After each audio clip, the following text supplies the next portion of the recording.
For years I had been waiting to come back here. Not just the city, but this exact cafe. This is where I ate every day the last time I was here. This place gives you the best people watching in town. It's located right across the street from one of the main bus terminals, and it has a nice breeze coming through. Unfortunately, with travel, you have your plans and your surprise changes. My first day was no different, and I didn't get here for a meal as soon as I'd wanted to. I'm a regular guy that lives in a normal house, drives an average car, lives in a working class neighborhood. I'm out here for extraordinary adventures. I've committed my life to work as hard as I can to travel the world and understand what is out there when many of us do not. I work, I budget, I travel, and I live. And I come home to do it all over again. I've swam off the Alaskan coast, ridden a camel in Morocco, toured Swedish canals, and biked down a volcano in Ecuador. And I'm out here adding more because someone's got to do it. This is one-way travel.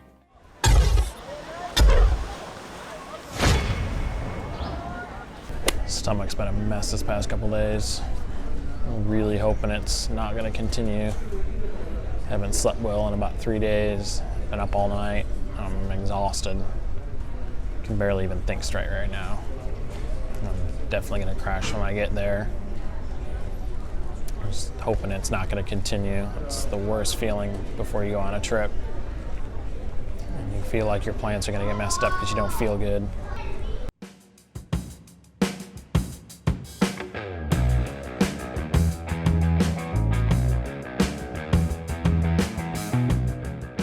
I'm heading down to Costa Rica after a few years. I'm looking forward to being in the heart of Latin American culture and one of the friendliest places I've ever been.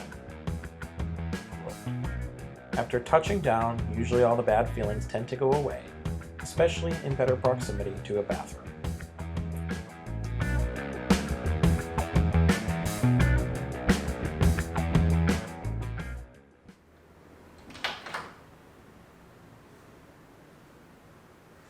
Well, I'm feeling a lot better. But that TSA agent this morning, patting my ass down, was really risking his shit on hitting a bad pressure release. I was a little worried about him. But I've been awake for 32 hours, I'm jet lagged, exhausted. After laying around for the day, I head to El Yugo, one of my favorite places to eat in the entire world. It's the batidos that draw me in and keep me coming back for more. It's a cold drink with fruit blended into it with ice or milk. It's simple, but nothing beats it. These things are the best thing in the world. You find them in most Latin American countries, but for those who say that you don't need alcohol in life, I don't know if it's these they're referring to or what. What's great about this place too is they give you the little bonus batito.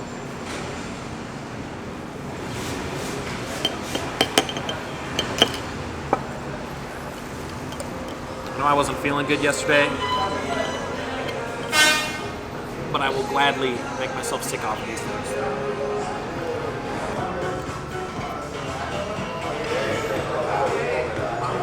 These are the best damn fried eggs you'll ever get in the world. I guarantee you that. I haven't even started on this thing yet. It's like crepe with the pot pie sauce or something with chicken.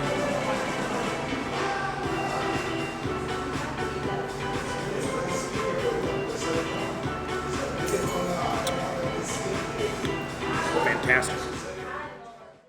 Para la gente que nos visita desde Estados Unidos, bienvenidos a Costa Rica. San Jose may not be the typical tourist town, but that's why I love it. It's common for people to want to fly here and head right out into the mountains or hang around the beaches, and then completely write off the cultural and economic center of the country. That makes no sense to me. San Jose contains many of the things that I love about Latin America, and it's very safe and easy to get around. It's inexpensive, the food is great, and the people are friendly and laid back. I'm heading out to the market to see what's going on today. I love going to markets in foreign cities because it gives you a real sense and taste of what the culture is really like for the day-to-day people. El amor y la confianza del Señor, cuidaré de no venderle y traicionarle.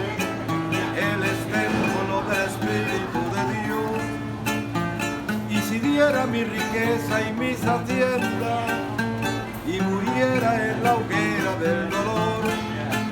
Esas cosas no me sirven para nada, no soy nada si en mi alma no hay amor. Judas. You can buy anything in these markets, but the problem is I always end up where the fish are. You have a draft of old seafood that tends to hit you. Llanto, te costará tu proceder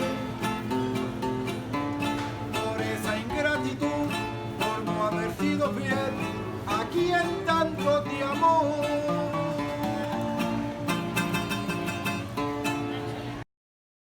Wake up. Get out of the bed. Really don't want to get up. Wake up. Get out of the bed and answer your phone. Or you gonna sleep? I gotta say, I'm not a morning person. But usually the best days on a trip start with an alarm clock.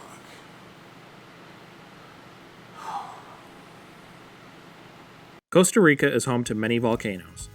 I'm heading out to Irazu, the tallest one. The weather is calm, making it a great day to head up to 11,000 feet. Luckily, I'm not susceptible to altitude sickness.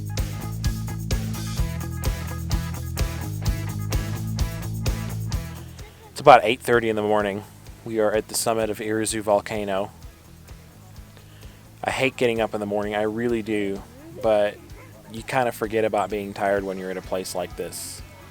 It's this amazing lunar landscape. You've got the crater right behind me over here. It's unbelievable.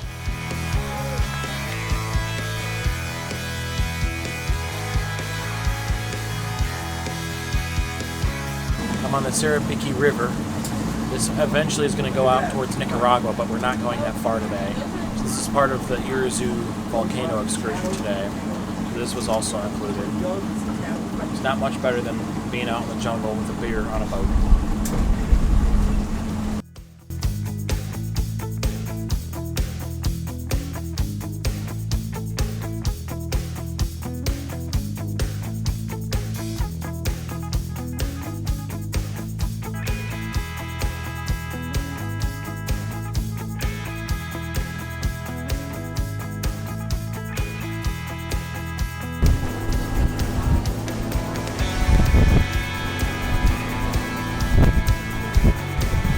Makes you really appreciate coming to a place like this.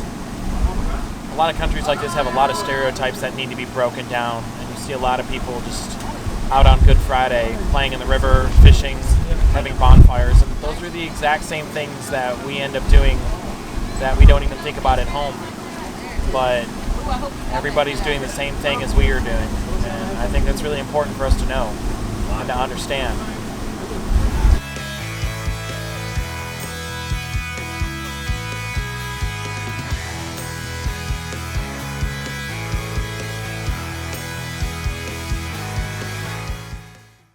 Costa Rica is acknowledged on the international stage probably more than you think.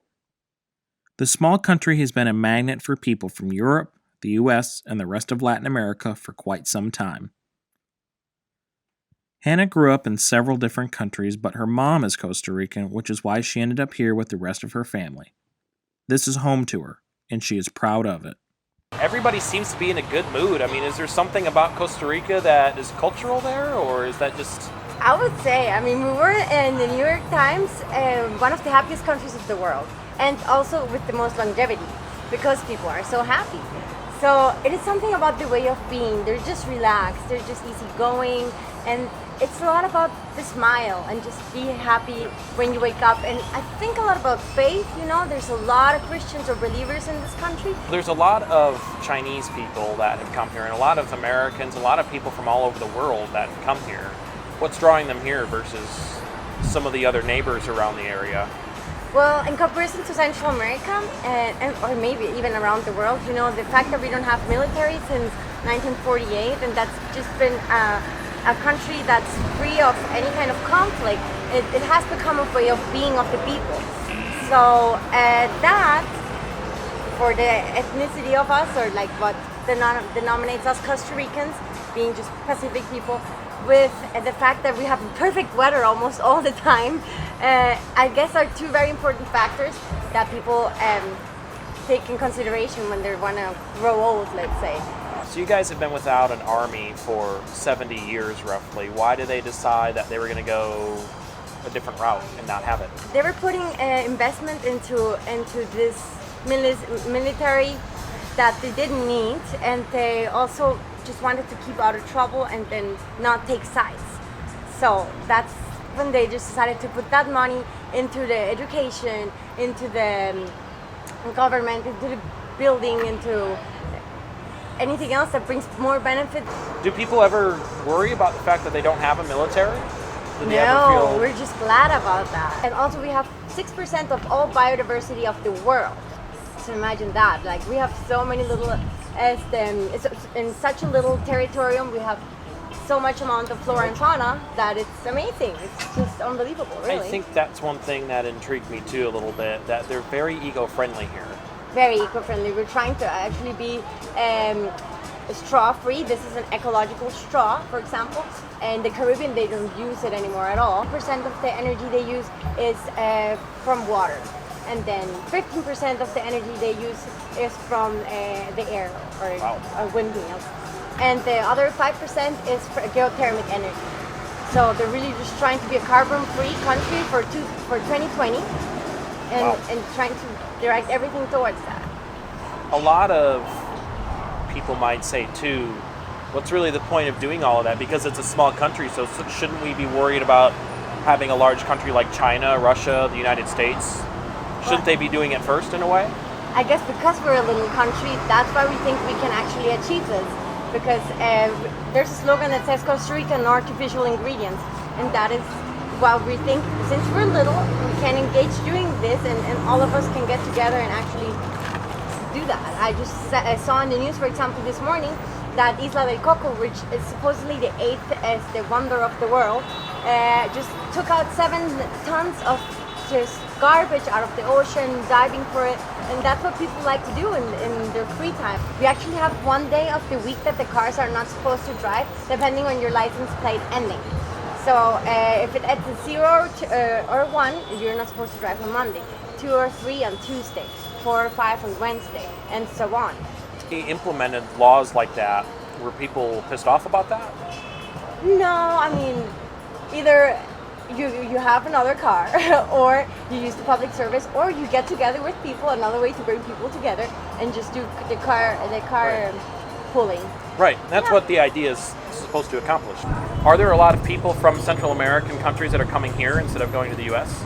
Yes, a lot, because since the political situation right now in Nicaragua and Venezuela is so bad, we have a lot of those people working jobs like Ubers, working jobs like construction work, or even picking coffee for the 4 months of picking coffee season that we have. And it's a very low-paying job, or it's a job that they're willing to do. Do you think it's kind of a stereotype that a lot of people want to move to the U.S. from this part of the world? I believe so, yes. Yeah. I think we're good here. A lot of people are happy to be in Costa Rica and to be Costa Ricans. I think that's also something maybe about every little country in Central America. They're proud, they have their proudness, let's say, about their country. Well, so why should people come here?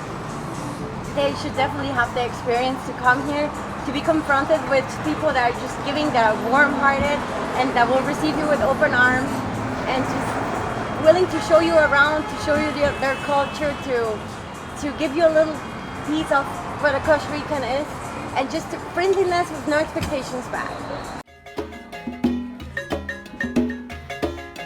I'm out in the Pacific Ocean on the way to Tortuga Island. I tend not to go out looking for beaches when I travel. I live near the beach, but this place is different. Costa Rica is known for its beaches, and I didn't get out there the last time I was here. I'm sure glad I did this time, though. Traveling all over the place is more tiring than you think. It's good to take a day just to lay out in the sun and take in the sights in a place where all you have to do is relax.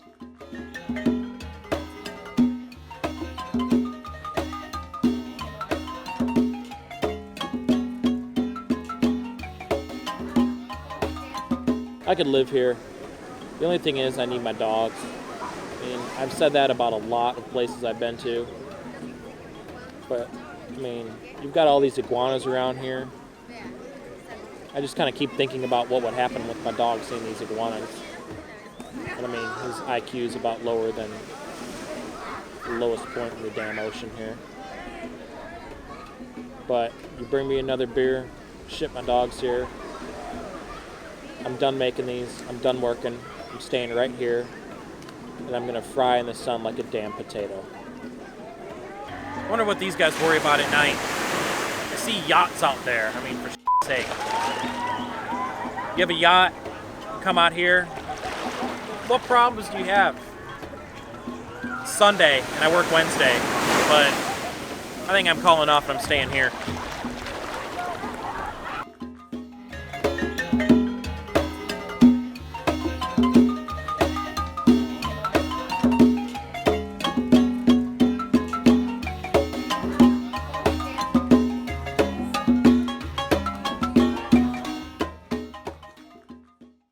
When I first came here, I was nervous.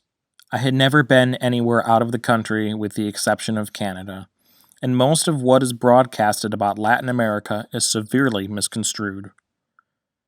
It's not that I believed it, but it was in the back of my mind on the way down here, as if those false pretenses could have been true. Costa Rica shatters people's cable news-based view of the developing world every step of the way. It will show you how many good people are out there and how welcome you can feel as a stranger in another country. This small yet complex country shows us many things as a world we should strive to become. That's what will always give me multiple reasons to keep coming back. Gente de mano caliente, del poreso de la amistad, con un rezo para rezarlo, con un llanto para llorar, con un horizonte abierto que siempre va más allá, esa fuerza para buscarlo.